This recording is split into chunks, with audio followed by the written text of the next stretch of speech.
ছোট্ট বন্ধুরা, একজন লেডি আর্মি অফিসার প্লেনে জার্নি করতেছিল। প্লেন বোঝায় অনেক যাত্রী ছিল।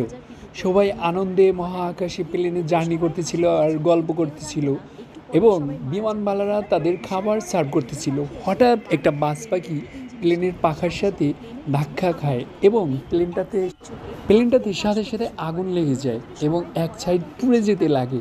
সবাই তো ভয় পেয়ে যায় এবং চিল্লাচিল্লি করতে শুরু করে। কে কার কথা শুনে, কারো কথা কেউ শুনতেছে না। প্লেনটা ধীরে ধীরে নিচেই পড়তেছি। এর ভিতরে পাইলট অ্যানাউন্সমেন্ট করতে লাগলো যে আপনাদের ভিতরে কেউ যদি এই আগুন নিভাতে না পারেন, তবে বিমানটা ক্র্যাশ হওয়ার সম্ভাবনা আছে। তখনই সেই লেডি আর্মি অফিসার মাজায় রশি বেঁধে বিমানের আগুন নামানোর কাজে নেমে পড়ে। হাতে ছিওটা দিয়ে আগুন নিভিয়ে দেয়। আর এরই মধ্যে সে দেখতে পেল বিমানটা যেন শহরের বিল্ডিংগুলোর উপরে ক্র্যাশ হতে যাচ্ছে।